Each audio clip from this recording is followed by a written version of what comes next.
Siya, ang kanyang asawa at anak ay dating masayang namumuhay ng magkakasama. Namuhay sila ng payapa. Pero inaresto at inusig siya ng Partido Komunista ng China dahil sa kanyang pananampalataya. Sa takot na masangkot, sinubukan ng kanyang pamilya ang lahat para mapasuko siya sa kanyang pananampalataya. Ipinasok pa siya sa isang mental institution.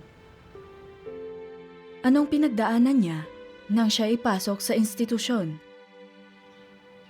At paano niya hinarap ang panguusig ng pinakamalalapit sa kanya matapos siyang mapalaya?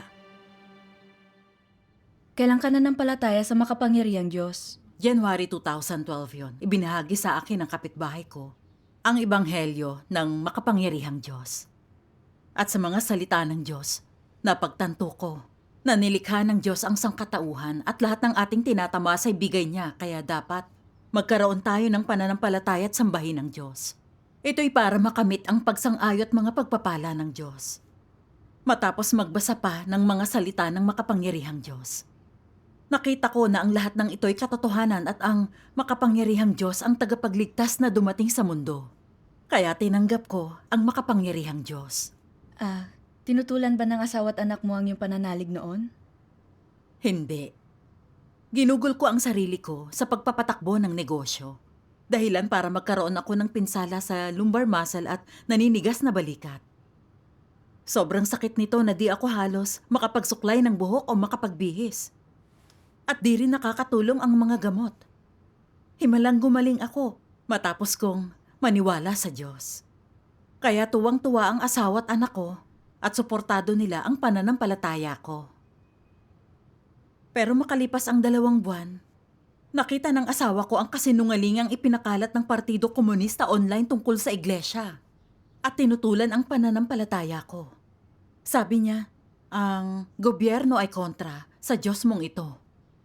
Kapag naaresto ka, maaaring maapektuhan nito ang trabaho ng ating anak. Dapat mo na tong isuko. Minsan nung kauuwi ko lang mula sa pagbabahagi ng ebanghelyo, sinabi niya nang may galit sa kanyang muka, "Naglalalabas ka pa rin." Ipinatawag ako ng brigada ng pambansang seguridad at tinanong kung isa kang mananampalataya. Kung oo, kailangan mong ibigay ang iyong mga libro tungkol sa Diyos. Sinabihan din nila akong kilalanin ang mga tao sa mga litrato. Tiyak na maaaresto ka kapag ipinagpatuloy mo ito. Sumagot ako. Tamang landas ng buhay ang tinatahak ko. At wala akong anumang iligal na ginawa. Wala silang karapatan. Sabi niya, napakawalang muwang mo. Pinag-iinitan nga ng sisipi kayong mga mananampalataya. Kung patuloy kang maniniwala, pwede ka nilang arestuhin at bugbugin. At makikita mo kung gaano sila kalupit. Naisip ko na sa pagtutol ng asawa ko, tiyak na mas magiging mahirap na tahakin ang landas na to. Nagdasal ako sa Diyos sa aking puso at hiniling sa kanyang gabayan ako sa tatahaking landas. Nagpasya rin ako. Nagaano man ako pigilan ng asawa ko, di ko isusuko ang aking pananampalataya. Salamat sa Diyos. Narinig kong naaresto ka habang nagbabahagi ng ebanghelyo. At ipinasok ka sa isang mental institution matapos ka mapalaya? Totoo yan.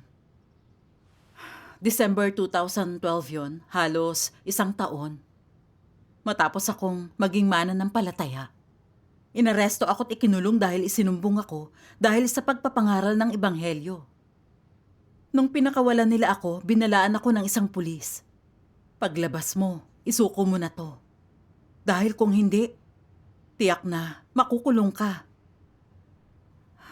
Makalipas ang humigit kumulang kalahating oras, dumating ang asawa ko para sunduin ako na mukhang masama ang loob na di maipinta ang mukha.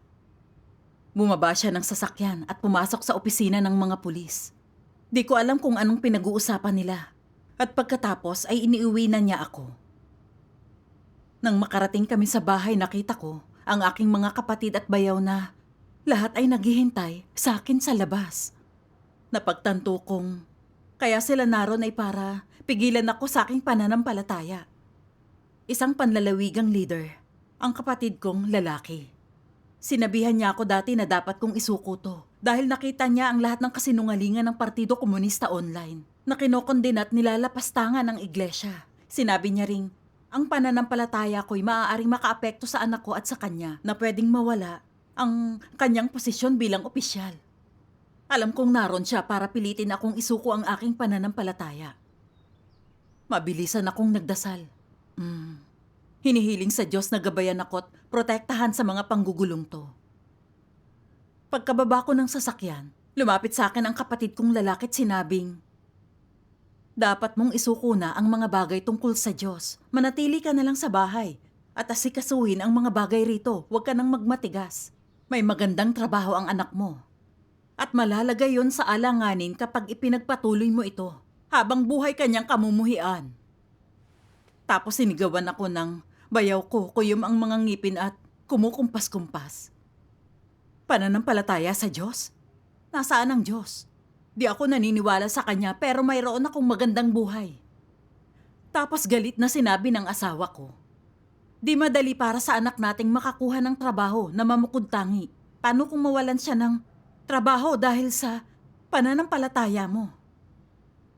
Lumapit ang kapatid kong babae at sinabi sa akin, uy, dapat mo nang bitiwan ito. Napakabait sa'yo ng asawa mo't may magandang trabaho ang anak mo. Dapat sapat na yon. Alagaan mo na lang ng mabuti ang pamilya mo. Nang marinig ko ang lahat ng ito, naisip ko, ang pagsusumikap namin ng asawa ko para kumita ng sapat para sa edukasyon ng anak namin. At ngayon nakahanap na siya ng magandang kabuhayan na di madaling gawin. Kapag talagang nawalan siya ng trabaho dahil sa aking pananampalataya, malamang na buong buhay niya akong kamumuhian. Pero naisip ko na ang pagsuko sa pananampalataya ko'y pagkakanulo sa Diyos. At naisip ko ang mga katotohanang natutuhan ko bilang mananampalataya. Alam kong ang pagsamba sa Diyos ang tamang gawin ng isang nilikha.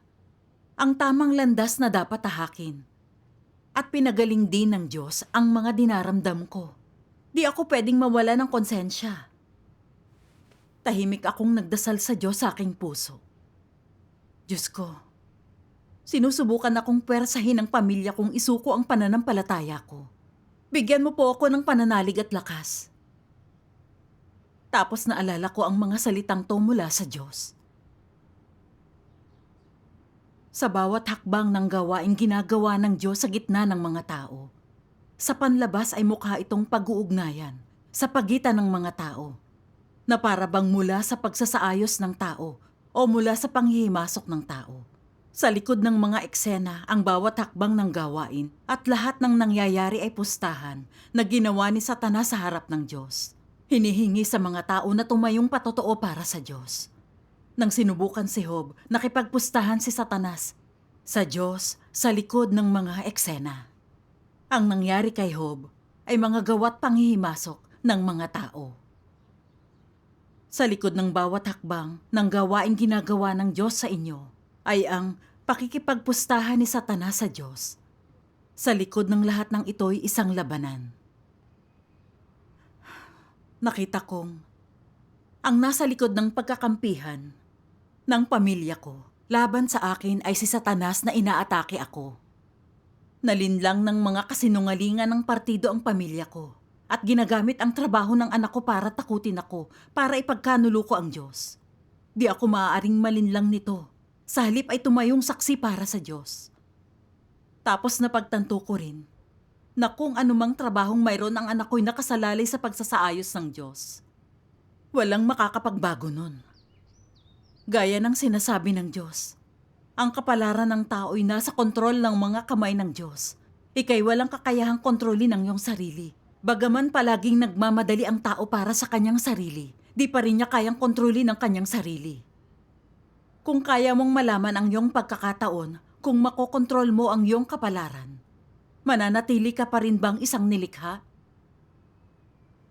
Kaya sinabi ko, ang pananampalataya ang tamang landas at wala akong nilalabag. Ang pag-aresto sa akin ng Partido Komunista at pagdamay sa inyo rito'y sariling kasamaan ng partido. Di niyo ko dapat inaapi o hinahadlangan ang pananampalataya ko. Alam niyong lahat, na bago ako naniwala sa Diyos, napakalubha ng mga dinaramdam ko. Gumaling ako matapos magkaroon ng pananampalataya. Ito'y dahil sa biyaya at mga pagpapala ng Diyos. Ang makapangyarihang Diyos ang tunay na Diyos. Ang pagdating ng tagapagligtas. Palaki ng palaki ang mga sakuna. At ang makapangyarihang Diyos ay nagpahayag ng katotohanan. Ginawa niya to para iligtas tayo mula sa kasalanan, mga sakuna. Para makuha natin ang kanyang proteksyon at makaligtas sa mga sakuna at makapasok sa kanyang kaharian. Pag hinayaan kong takutin ako ng pang-uusig ng CCP para iwan ang aking pananampalataya, mawawalan ako ng pagkakataon na maligtas. Gaano man kayo katutol, ako'y di susuko sa aking landas ng pananampalataya. Inis na tumayo sa harap ko, ang asawa ko't dinuro ako, sinasabing, wala ka ng pag-asa. Tapos, nagpalitan sila ng tingin ng kapatid ko at magkasamang lumapit sa bahay at nag-usap tungkol sa kung ano. Naguluhan ako. Ano kaya yung patagong pinag-uusapan nila? Di nagtagalay, bumalik din sila. Tiningnan ng kapatid kong lalaki ang kapatid kong babae. Tapos may palihim na ngiti na sinabing, tara, hanap tayo ng makakain. Lumapit sa akin ang kapatid kong babae at ang pamangkin ko at tigisa sa gilid na hinila nila ako palapit sa sasakyan. Pakiramdam ko, may kung anong mali. Sinubukan kong alisin ang mga kamay nila at sinabi kong ayokong sumama. Pero itinulak lang nila ako papasok ng sasakyan. Huminto ang sasakyan. Makalipas ang mga kalahating oras ng pagmamaneho. At sa gulat ko, nakita kong nasa mental hospital kami.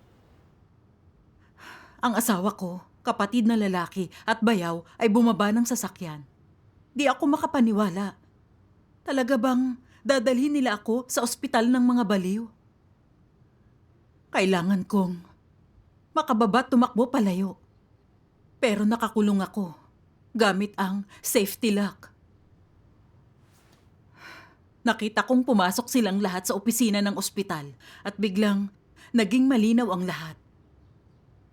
Matagal na nila itong plano.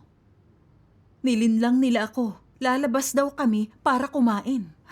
Ang ipasok sa institusyon ng sarili mong pamilya ay talagang di katanggap-tanggap. Galit ako't talagang nasusuklam.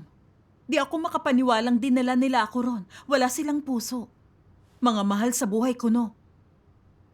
Nung tinagpo ako ng asawa ko sa himpilan ng mga pulis at kung paano siya saglit na nakipag-usap sa pulis. At kung paanong nagpapalitan ng makakahulugang tingin ang pamilya ko nung sinabi nilang lalabas kami.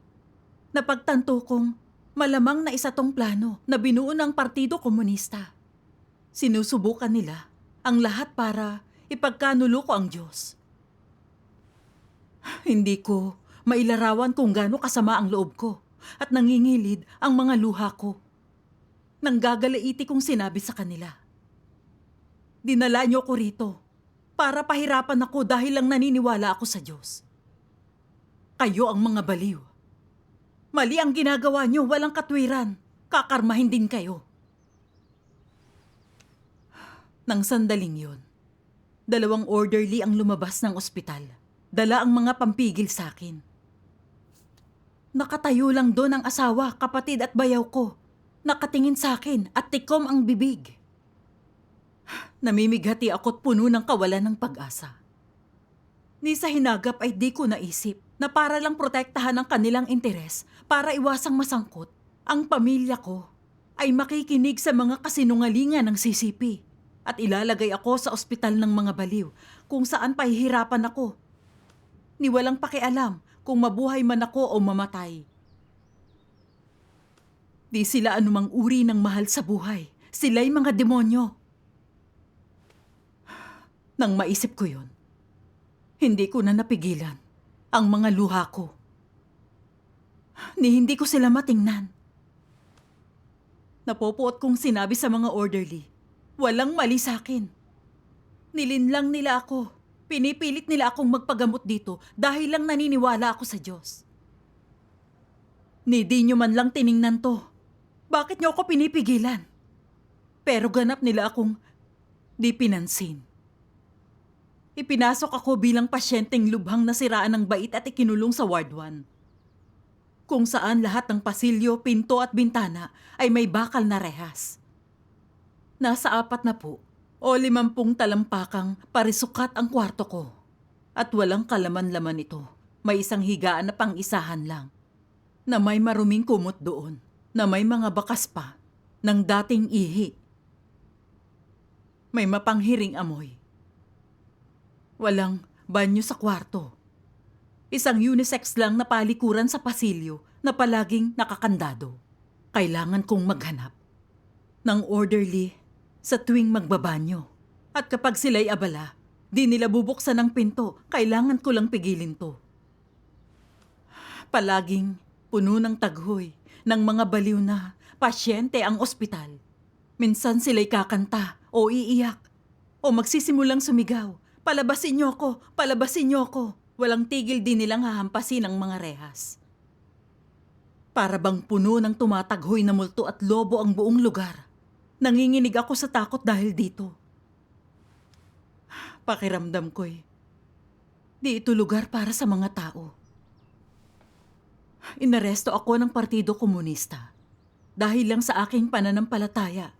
At pagkalaya ko, dinala ako ng pamilya ko sa tirahan ng mga baliw para pahirapan. Palala ng palala yun. Itinapon ako sa yungib ng mga leon. Paano ko mabubuhay ng ganun? Mas sumasama ang loob ko. At nagsimula akong umiyak. Habang umiiyak ako, naalala ko tayong mga kapatid sa mga pagtitipon, umaawit, pinupuri ang Diyos. Gusto kong basahin ang mga salita ng Diyos at gawin ang tungkulin kasama kayo. Pero di ako makaalis at di ko alam kung gaano ako katagal na mananatili rito. Kailan matatapos ang paghihirap ko? Nagdasal ako, O Diyos. Nakakulong ako. Kasama ang mga baliw. Napakamiserable ko. Diyos ko, di ko alam kung paano. Malalampasan to. Pakiusap, gabayan mo ako. Naalala ko ang sipi ng mga salita ng Diyos.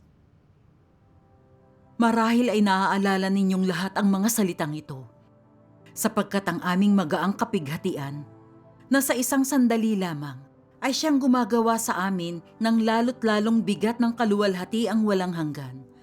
Narinig na ninyong lahat dati ang mga salitang ito, subalit walang sino man sa inyo ang nakaunawa sa tunay na kahulugan nito. Ngayon, alam na alam ninyo ang tunay na kabuluhan ng mga ito. Ang mga salitang ito ay isa sa katuparan ng Diyos sa mga huling araw at matutupad doon sa mga malupit na pinahirapan ng malaking pulang dragon sa lupain kung saan ito nakahimlay na nakapulupot. Ang malaking pulang dragon ay inuusig ang Diyos at kaaway ng Diyos. Kaya nga, sa lupaing ito, yaong mga naniniwala sa Diyos ay isinasailalim sa panghihiya at pang-aapi. At natutupad ang mga salitang ito sa inyo. Ang grupong ito ng mga tao dahil dito. Dahil ito ay sinimulan sa isang lupain na kumukontra sa Diyos. Lahat ng gawain ng Diyos ay nahaharap sa malalaking balakid. At matagal sa katuparan ang marami sa kanyang mga salita. Sa gayon, ang mga tao ay pinipino dahil sa mga salita ng Diyos. Na bahagi rin ng pagdurusa. Napakahirap para sa Diyos na isakatuparan ang kanyang gawain sa lupain ng malaking pulang dragon. Ngunit sa pamamagitan ng paghihirap na ito, ginagawa ng Diyos ang isang yugto ng kanyang gawain na nagpapamalas ng kanyang karunungan at kamanghamanghang mga gawa. At ginagamit ang pagkakataong ito upang gawing ganap ang grupong ito ng mga tao. Naunawaan ko na mortal na kaaway ng Diyos ang partido at di nito hahayaang manalig sa Diyos ang mga tao. Nagpapahayag ng mga katotohanan ang makapangyarihang Diyos kaya inuusig ng partido ang mga mananampalataya at nagpapakalat ng kasinungalingan. Kinokondena ang iglesia ng makapangyarihang Diyos para linlangin yung mga di alam ang katotohanan. Isinasangkot nito ang mga miyembro ng pamilya ng mga mananampalataya. Sinisira ang kanilang mga trabaho at inuudyokan silang kalabanin ang mananampalataya sa kanilang buhay. Ginagamit sila nito para pilitin ang mga mananampalataya na ipagkanulo ang Diyos. Napakasama ng Partido Komunista. Ang pamilya ko'y nailigaw na ng partido't sumang-ayon rito. Inuusig ako sa aking pananalig. Inilagay pa nga ako sa isang ospital ng mga baliw. Kakilakilabot na manatili sa lugar na yon, pero nakikita ko ang masamang diwa ng Partido Komunista. At ginagawang perpekto ng Diyos ang pananampalataya ko. Kaya kinailangan kong sumandal sa Diyos at tumayong saksi. Nang maisip ito, nagdasal ako, hinihiling sa Diyos na manatili sa tabi ko at protektahan ako mula kay Satanas na dyablo. Habang lalo akong inaapi ni Satanas, lalo akong maniniwala sa Diyos. Noong ikalawang araw ko sa institusyon, nagdala ng gamot ang orderly para inumin ko. Nang gagalaiti kong sinabi ko na sayong walang mali sa akin, di ko iinumin to. Sabi niya, walang napupunta rito na walang mali sa kanila. Kung makikipagtulungan ka sa gamutan, gagaling ka't maagang makakalabas. Pero kahit ano pang sinabi niya, takot pa rin akong inumin ito. Sa ikatlong araw, isang lubhang nasiraan ng bait ang na-admit. At inilipat ako sa Ward 3 dahil walang reserbang higaan sa ward ko. Di masyadong kontrolado ang ward na yon. Pwede akong lumabas ng kwarto. Doon, nakita kong ang pantalo ng ilang pasyente ay sobrang gasgas na nakikita na ang kanilang pigi. Nanggigitata ang kanilang mga mukha't leeg at ang kanilang buhok ay para ng pugad ng ibon. Ang iba'y sobrang nanlilimahid na sa dumi ang damit. Talagang kasuka-suka ito. May dalawa akong cellmate sa ward na yon. Ang isa'y malamlam ang mata't walang ekspresyon at minsay basta na lang bumubulong sa sarili. Di ko alam kung gaano nakatagal nakakulong doon yung isa pa. Tuwing umaga, babangon siya at pabalik-balik na maglalakad sa pasilyo ng walang tigil habang naninigarilyo. Talagang natatakot ako. Natatakot ako na baka sa isa sa kanilang sumpong ay saktan nila ako o sabunutan. O sakalin nila ako hanggang mamatay habang natutulog ako. Kaya kailanmay, di ako nakatulog ng mahimbing. Sa tuwing bago ako makatulog, paulit-ulit akong tahimik na nagdarasal sa Diyos. Hinihiling sa Kanyang protektahan ako. Yun lang ang paraan. Para kumalma ako. Para makatulog ng kaunti. Isang orderly, ang araw-araw pumupunta't isa-isa kaming binibigyan ng gamot. Iniinom ko lang yun kapag nakatitig siya sa akin. Kung hindi, hindi ko nilulunok ang gamot. Sa halip ay itatapon ko to sa palikuran. Isang beses, nakita ko ng isa pang pasyente na itinatapon to. At sabi niya sa akin, hindi mo pwedeng gawin yan. Isang beses na akong nahuli ng orderly na itinatapon ng gamot. 2 beses niya akong sinampal. Tapos ay kumuha ng plastic na tubo't ipinasok yun sa ilong ko. At pinwersa ang gamot sa pamamagitan nun. Talagang napakasakit nun. Di ko alam kung isinumbong ako ng babaeng yun sa orderly tungkol sa pagtatapon ko ng gamot. Pero mas binantayan ng mga kawani ng ospital ang pag-inom ng gamot ng mga pasyente matapos noon. Tumatayo sa isang mesa ang mga orderly araw-araw para bantayan kami. Gumagamit ng flashlight at sinisiguradong ibinubuka namin ang aming bibig at nilulunok to. Wala akong magawa, kundi ang inumin ang mga gamot. Tapos dumating ang direktor ng ospital para magsiyasat. At tinanong ako, ang malaking sakunabay, mangyayari sa ika-21? Naisip kong di pangkaraniwan to. At sinabing, tanging ang Diyos lang ang makapagsasabi kung kailan darating ang sakuna. Ang sagot niya ay, mukhang talagang di maayos ang kalagayan mo. Pagkatapos noon, kailangan ko nang uminom ng 2 gamot sa halip na isa. Galit na galit ako. Di naman alam ng direktor kung may mali sa akin. Basta lang niya dinoble ang dosage ko. Wala siyang malasakit sa buhay ng tao. Ang ospital ay dapat magligtas ng buhay at tulungan ang mga sugatan. Pero naging lugar to kung saan maaaring usigin ng Partido Komunista ang mga Kristiyano. Sadya nila akong pinipinsala dahil lang sa pananampalataya ko. Lubos kong kinamumuhian ang partido. Matapos ang 10 araw ng gamutan, nag-umpisa akong manghina at mahirapan sa paglalakad. Napaisip ako kung resulta yon ng gamot na ibinibigay nila sa akin. Ang sama ng pakiramdam ko pagkalipas lang ng ilang araw. Pagkakasakit ako kung patuloy kong iinumin to kahit di ako ganito dati. At sa pakikisalamuha sa mga baliw araw-araw, miserable ako't nalulumbay. Pakiramdam ko'y malapit na akong masiraan ng bait mula sa pagpapahirap. Mukhang talagang nakakalumbay at miserableng manatili roon.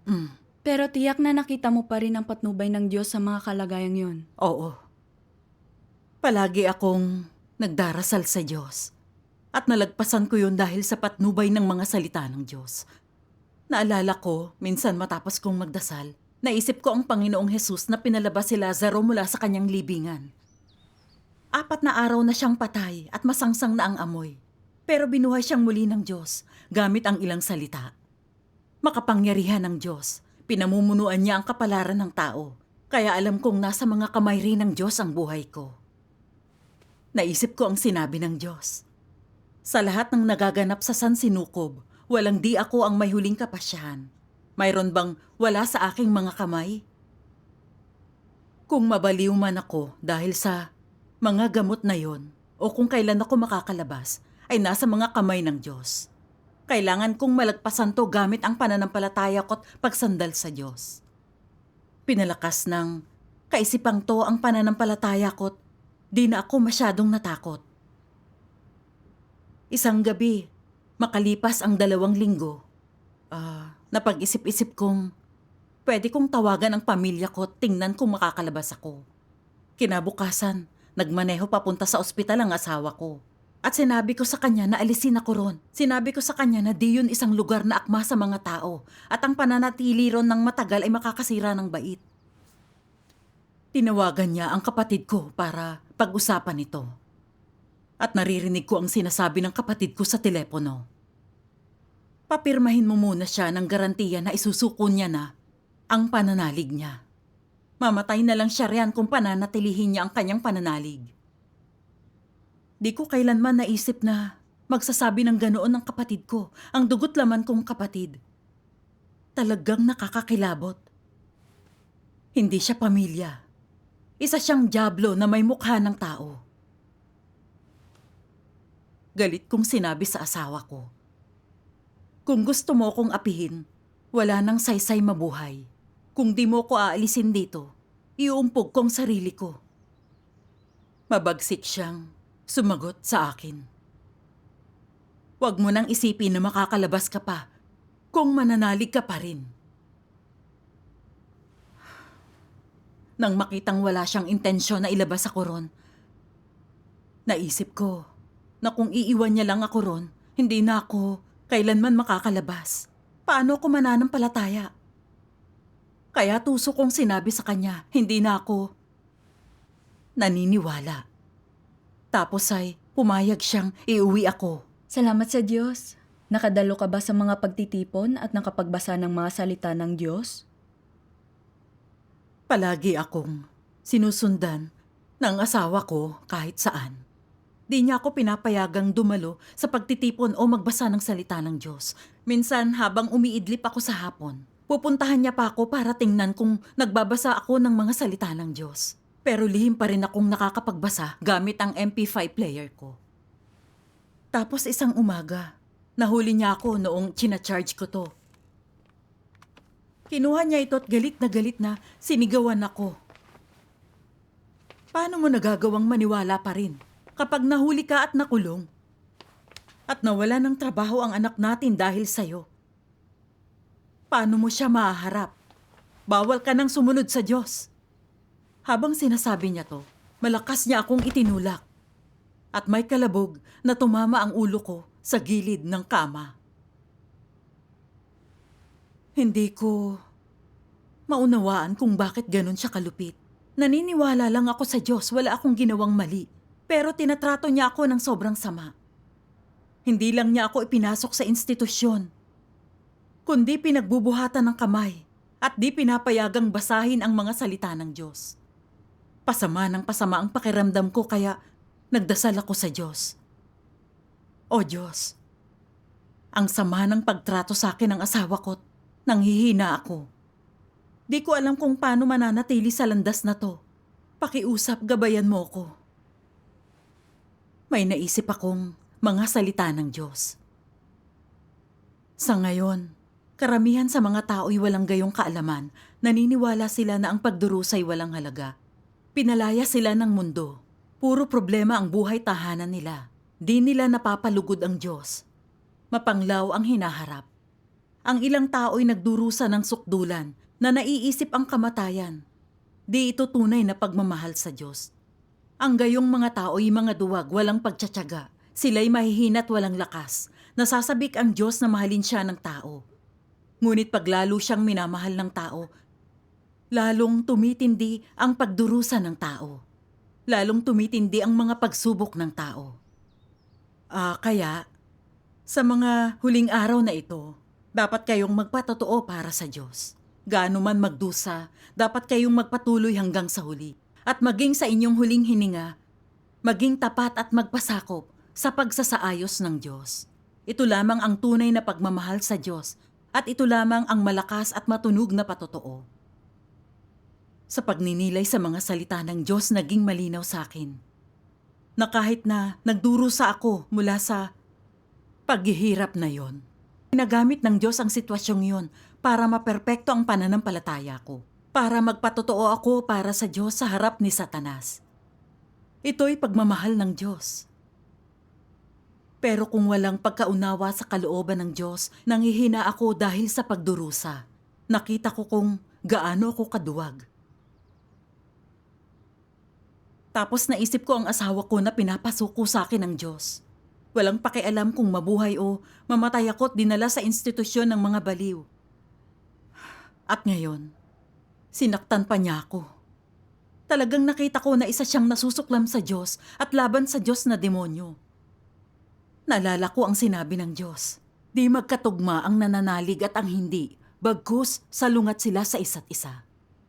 Kami ng asawa ko'y dalawang magkaibang uri sa dalawang magkaibang landas. Patuloy kong susundan ng Diyos. Gaano man niya ako pagmalupitan, di ako mapipigilan. Kaya sinabi ko sa kanya, magdiborsyo na tayo. Ikaw ay nasa makamundong landas, naghahabol ng pera, at ako'y nasa landas ng pananampalataya. Nasa magkaibang landas tayo't wala tayong pagkakapareho. Natatakot ka para sa ating anak, kaya dapat tayong magdiborsyo, di na makakaapekto sa inyo ang pananalig ko. Di ko kailangan ang anumang ari-arian. Isang silid lang ang kailangan ko, isang tirahan para masundan ko ang Diyos. Anong isinagot niya riyan? Sabi niya, alam kong isa kang mabuting babae. Ayoko ng diborsyo. Sabi ko, kung ayaw mo, ibigay mo sa akin ang kalayaan. Di mo ako mahadlangan sa pananampalataya. Sabi niya, pwede mong makuha ang kalayaan, pero kailangan mong pumirma ng kasunduan sa akin na isusuko mo na ang makapangyarihang Diyos. Sinabi kong, kailangan kong panatilihin ang pananampalataya ko. Di ko pwedeng pirmahan ang kasunduang yan. Wala siyang nasabi. Pagkatapos nun, nang makitang di niya ako mapipigilan sa paniniwala, di na niya ako masyadong pinigilan sa pananampalataya ko. Nagawa kong mamuhay ng buhay ng iglesia at normal na gawin ang tungkulin ko. Salamat sa Diyos. Salamat sa Diyos. Narinig kong ginusto ng anak mong ipadala ka pabalik sa ospital ng mga baliw. Pwede mo bang ikwento sa akin to? Isang gabi, pinuntahan ko ang sister na nakatira sa malapit para pag-usapan ang pagdidilig ng mga bagong miyembro. Dumating ang anak ko pagkaupo namin. At galit na sinabi sa sister, ikaw ang nagpasampalataya sa mama ko at tinangka niyang suntukin to. Nagmamadali ko siyang niyakap para pigilan siya. Galit na kinaladkad niya ako pabalik ng bahay at nanggagalaiting sinabing, kailangan mo nang isuko ito. Tingnan mong sinasabi nila tungkol sa iglesia mo online. Tapos inulit niya ang ilang mapanirang kasinungalingan ng sisipi na sinisiraan ang iglesia ng makapangyarihang Diyos. Tapos sumigaw siya, "Papa, tawagan mo ang ospital ng mga baliw at ibalik natin siya ron." Pakiramdam ko'y parang sasabog ang ulo ko nang marinig yon. Di ko kailanman naisip na magkakampihan ang anak ko at ang tatay niya para pigilan ako sa aking pananampalataya. Alang-alang sa kanyang trabaho. Naririnig kong tinatawagan ng asawa ko ang ospital ng mga baliw at mula sa kabilang linya, narinig kong sinabi nilang puno na sila. Sabi ng asawa ko, tawagan natin ang mga pulis at hayaan na sila na lang ang kumuha sa kanya. Sumagot ang anak ko, di siya pwedeng makulong doon. Kung ikulong na lang kaya natin siya doon sa madilim na dating silid ng mga kuneho. Tapos pilit nila akong dinala sa silid na yon, ikinandado, ang tarangkahan at umalis. Ang makitang nalinlang ng partido, ang anak at asawa ko, na maging napakalupit sa akin, ay talagang nakapanginginig.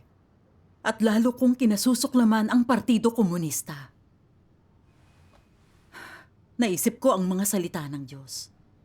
Sa loob ng libu-libong taon, ito ang naging lupain ng karumihan. Hindi matitiis ang karumihan nito. Napakalungkot dito, naglipa na ang mga multo sa buong paligid. Nanlalansi at nanlilinlang, nagpaparatang ng walang batayan, walang awa at malupit. Niyuyurakan ang bayang ito ng mga multo at iniiwan itong nagkalat ang mga patay na katawan. Ang amoy ng pagkabulok ay bumabalot sa lupain at kumakalat sa hangin, at ito ay mahigpit na binabantayan. Sino ang makakakita sa mundo sa kabila ng himpapawid? Mahigpit na ginagapos ng demonyo ang buong katawan ng tao. Tinatakpan nito ang pareho niyang mga mata at siniselyuhan ng mahigpit ang kanyang mga labi. Nagwala na ang hari ng mga dyablo sa loob ng ilang libong taon. Magpahanggang sa ngayon, kung kailan patuloy pa rin itong mahigpit na binabantayan ang bayan ng mga multo, na parabang ito ay di mapapasok na palasyo ng mga demonyo. Mga ninuno ng sinauna, minamahal na mga lider, tinutulan nilang lahat ang Diyos. Iniwan ng kanilang panghihimasok ang lahat sa silong ng langit sa isang kalagayan ng kadiliman at ganap na kaguluhan. Kalayaang pangrelihiyon, lihitimong mga karapatan at mga interes ng mga mamamayan, ang mga yon ay mga pandarayang lahat para pagtakpan ang kasalanan. Inaaresto at inuusig ng partido ang mga Kristiyano, pinapakalat ang lahat ng paninira sa ang iglesia ng makapangyarihang Diyos. At idinadamay ang mga miyembro ng kanilang pamilya. Kaya ang pamilya ko'y nailigaw ng partido't nakisama rito. Sinusubukan akong pigilan sa paniniwala sa Diyos. Personal pa akong dinala sa ospital ng mga baliw kung saan pinahirapan ako. At ikinukulong na naman nila ako. Nauwi sa ganito ang isang lubos na masayang pamilya. Ang partido ang tunay na pasimuno. At kinamumuhian ko ang demonyong to mula sa kaibuturan ng aking puso. Di nagtagal, kumuha ng upuan ang anak ko. Naupo sa labas ng tarangkahan at sinabing, "Ma, dapat mo nang itigil ang paniniwala sa Diyos. Nagsikap ka ng husto nung nagnenegosyo ka't di madali ang pagpopondo sa edukasyon ko. Ngayon nagtatrabaho na ako't may kaunting pera. Kung magbayad kaya ako para magbiyahe ka." Nung sinabi niya to, napagtanto ko na isa tong panlalansi mula kay Satanas.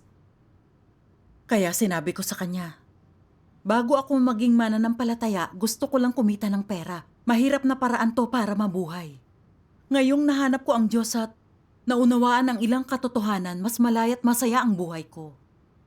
Di niyo ba ako pwedeng hayaan na dalawa? Mananampalataya pa rin ako, kahit tanggihan mo ko bilang iyong ina't idiborsyo ako ng iyong ama. Di ako susuko sa landas na to.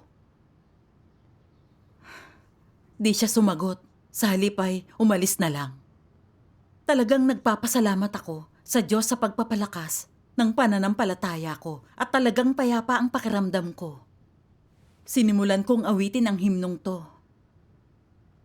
Makapangyarihang Diyos, na tunay Iyo ang puso ko. Makokontrol lang ng pagkakakulong ang aking katawan. Di nito mapipigil ang mga yapa ko sa pagsunod sa iyo. Isang masakit, matigas, baku-bakong daan. Kasama ang iyong mga salita upang gabayan ako, wala akong takot.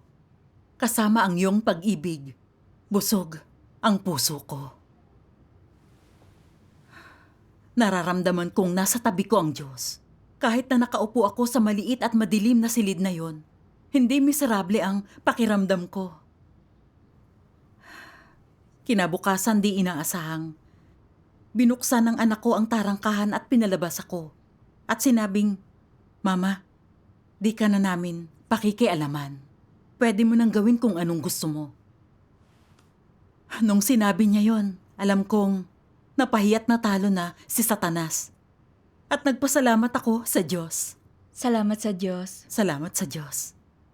Ang pang-aaresto ng Partido Komunista at pagmamalupit ng pamilya ko ay tinulungan akong makita ang malademonyo't laban sa Diyos na diwa ng partido. Inaaresto at inuusig nito ang mga mananampalataya at nagpapakalat ng kasinungalingan para manlinlang. Inuudyukan ang pamilya ng mga mananampalatayang hadlangan ng kanilang pananalig. Ito ang utak na sumisira sa pamilya ng mga Kristiyano. Sumang-ayon sa partido ang pamilya ko, ginagambala ang pananalig ko para sa sarili nilang interes. At ipinadala pa ako sa institusyon ng walang pakialam kung mabuhay man ako o mamatay. Ganap kong nakita ang kanilang diwang laban sa Diyos at di ko hahayaang pigilan ulit ako. Ipinakita sa akin ng karanasang to na Diyos lang ang nagmamahal at makapagliligtas sa atin. Nung sobrang miserable ako't walang magawa, ginamit ng Diyos ang kanyang mga salita para liwanagan ako, paginhawahin, palakasin ang loob, at gabayan ako sa mahihirap na araw na yon. Ngayon, personal ko nang naranasan na ang pagmamahal ng Diyos ay totoong totoo. At gusto kong sundin ng Diyos at gawin ang aking tungkulin. Di ko to pagsisisihan. Salamat sa Diyos. Salamat sa Diyos.